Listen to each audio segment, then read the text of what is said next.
up, everybody? Joel with the one and only Real Broker. And today we're going to be talking about the 3 things that I learned from hanging out with Ryan Pineda. So if you guys are ready, let's get straight to it.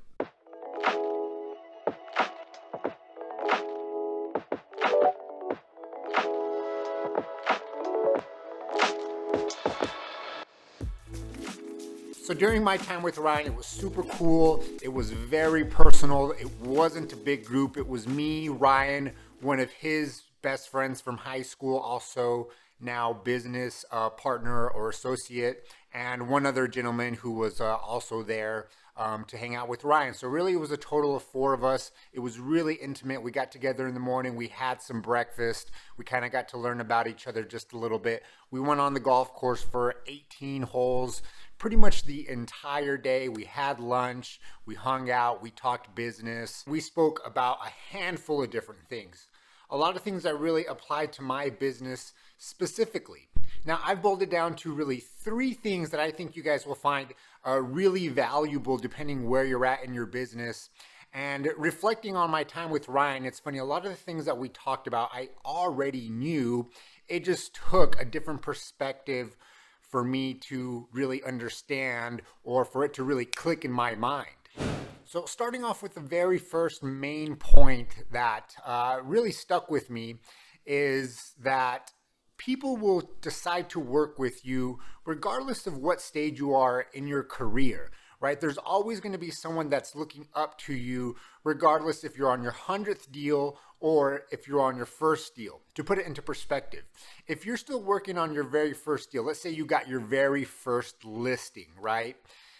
There are a lot of people out there who are still trying to get their first listing, right? So even though you might have one, there are people below you who aren't even at your level, who are looking at you like Superman. So keep on going, keep on grinding, and there's always going to be someone out there who's going to choose to work with you for whatever reason that might be. The second thing that I learned from Ryan, it's kind of funny because this is something that I obviously already knew, and you know, it's something that I've been practicing in my life, or at least I thought I was practicing it in my life. But sometimes when you hear it from somebody else or you get a different point of view, it clicks a little bit differently in your brain. And number 2 is forget the haters. That's right, the haters. There's always going to be someone that's talking. There's always going to be somebody that's talking down on you, especially whenever you're putting yourself out in the world, putting yourself in the universe, projecting your goals, you know, really speaking out loud of things you want to accomplish. There's always going to be someone who's talking crap about your hairstyle or your facial features or how tall you are or how fat you are or how skinny you are or how much business you have done or how much business you haven't done or the method in which you go about things. The point is that there's always going to be someone out there hating on you, and you need to really focus your energy and your attention on the things that really truly matter. And the last thing that I learned from Ryan, we're going to go deep on this, and this is the 3 M's in business. Now, the very first M that we spoke about is you got to go out there and you have to make some money.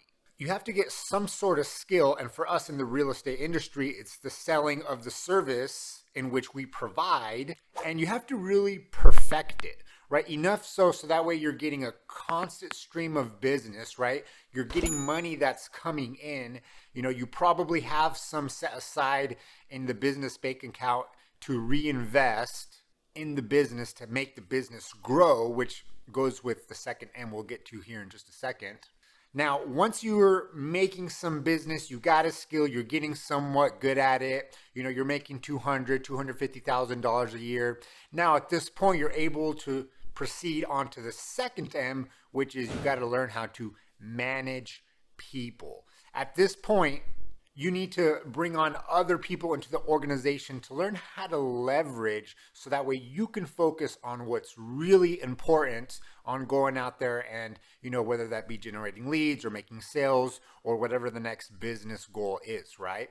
So you have to learn how to manage people, VAs, assistants, you know, ISAs, buyers, agents.